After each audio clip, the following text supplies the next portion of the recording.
Oi, gente, tudo bem? Hoje eu queria falar um pouquinho da dificuldade que muitas pessoas têm sentido, né, nesses últimos tempos com relação ao isolamento e a tudo isso que está acontecendo, que é justamente essa ausência de estímulo externo, né?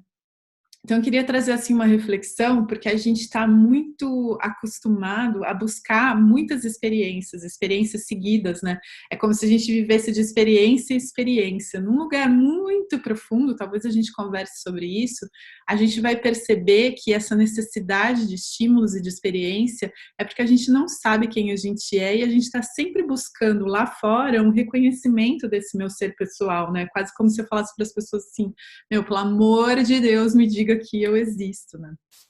Mas aí o que acontece é que você, por exemplo, se eu perguntar para você agora, então você que está aí me ouvindo, eu pergunto para você: você está feliz? Você se considera uma pessoa feliz? Aí é muito provável que você vai falar assim: ah, eu sou feliz porque, né, eu tenho um marido super legal, eu moro numa casa confortável, eu tenho um trabalho que eu gosto muito, o meu chefe é muito bacana, o meu filho é saudável, sei lá. E aí você começa a colocar coisas, ou seja, referências externas para dizer por que que é você feliz, né? E aí é muito louco, porque a gente está acostumado a usar esse tipo de coisa como parâmetro de felicidade. Mas no fundo, o que acontece é que quando a gente coloca esses parâmetros para nossa felicidade, essas condições para nossa felicidade, a gente está se tornando mendigo, porque no fundo a gente não conhece a estabilidade da nossa mente, a gente não conhece, não sabe que todas essas emoções, essa sensação de felicidade não vem dos estímulos externos. Eu acredito que venha, e por isso eu sinto falta, muita falta de toda a gama de experiências que eu tenho no mundo lá fora, e é por isso que eu tenho dificuldade de ficar dentro da minha casa no momento de mais quietude, né? Mas quando eu me coloco nesse lugar onde a minha felicidade ela está condicionada a uma cadeia de eventos e tudo isso que eu falei, né? Então, assim, ah, é porque eu tenho uma casa confortável, concorda? Pode ser que, né? Talvez não no Brasil, mas sei lá, dependendo do país onde você mora, pode ser que aconteça um terremoto e a sua casa pode ser destruída. O seu marido, sei lá, de repente ele vai te largar e vai te trocar por outra pessoa, ou ele vai morrer, né? Porque a gente não contempla a impermanência justamente pela impermanência. A gente, né, já acha assim que o meu marido, ele só vai deixar, quando ele deixa de ser meu marido, ele vai virar meu ex-marido, mas a gente não contempla a pessoa num todo, né? Esse que eu estou chamando de meu marido, ele também é um filho, ele também pode ser o pai de uma outra criança, ele pode ser o chefe de alguém, ele pode ser o funcionário de alguém, ou seja, ele por si só, assim, não dá para definir ele como sendo meu marido, né? Então, todas essas coisas que eu mencionei, que a gente coloca como condições para nossa felicidade, são variáveis sobre as quais eu não tenho controle. E a qualquer momento elas podem não estar mais presentes como elementos na minha vida.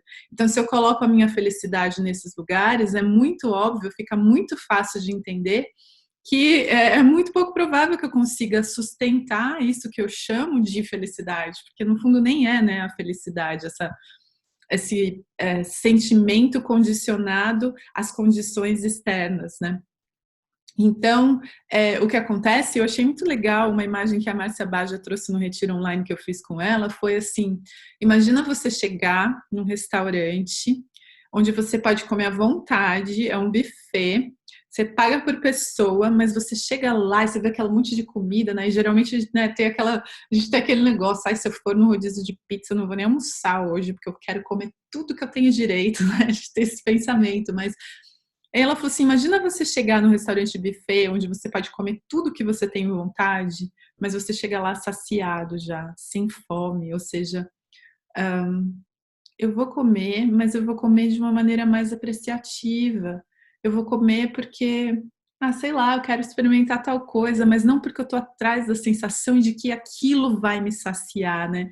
E aí, trazendo isso para os nossos exemplos de vida, como seria nos aproximar das pessoas, entrar em relacionamentos, sejam eles amorosos, de amizade, relacionamento entre pais e filhos, enfim, seja eles quais forem, né, os relacionamentos, Mas como é entrar num relacionamento sem essa sensação de fome, sem essa sensação de que o outro precisa me proporcionar alguma coisa, tirando o outro desse papel de salvador ou de, como eu falo?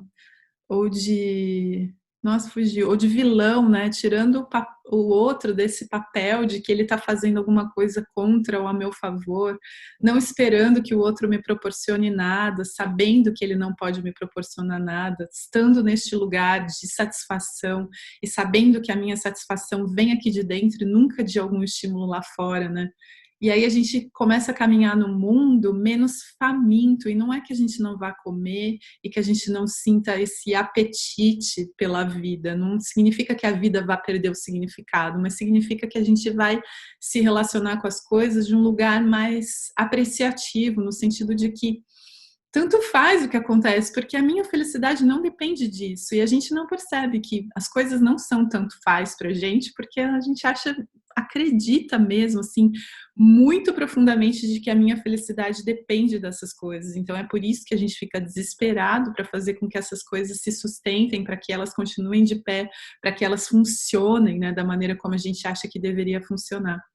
Então a gente começa a criar uma relação com o mundo e com as pessoas muito mais leve, muito mais fluida, né? Então essa sabedoria. Então eu achei muito legal uma frase do Dalai Lama onde ele diz assim que o conflito nunca é, né, o conflito nunca é entre o bem e o mal, mas o conflito sim é entre ignorância e sabedoria, né? Então, se eu acho que aquela pessoa tem alguma coisa que pode me causar uma sensação, uma emoção, uma satisfação, um contentamento, é óbvio que eu vou querer aquilo daquela pessoa e é óbvio que eu vou achar que ela tem que dar aquilo para mim, porque imagina, todos nós buscamos a felicidade, todos nós estamos fugindo, né, do sofrimento.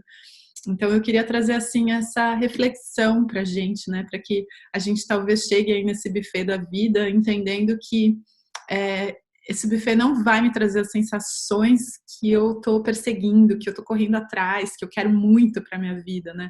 Mas aí a gente pode se relacionar com as pessoas, com os eventos, com as circunstâncias, com tudo isso que está acontecendo de uma maneira muito mais leve, muito mais realista, inclusive, porque a gente se relaciona com a realidade, a gente sabe que aquilo lá fora não tem o poder de me dar aquilo que eu estou buscando. Então, a gente começa a se relacionar de fato com a realidade. Eu não estou buscando uma coisa para mim, para minha sobrevivência, para minha felicidade, para minha satisfação, né? Eu estou pura e simplesmente me relacionando com aquilo que é, e aí eu vou ter muito mais facilidade para lidar com aquilo, né? Com o momento presente, para lidar com aquilo que se apresenta. Eu não vou ficar tanto tentando controlar aquilo que eu acho que seria a condição básica ou fundamental, né, para minha felicidade. Então era isso que eu queria conversar hoje com vocês. Super, super obrigada pela atenção de vocês. Até o próximo vídeo. Namastê.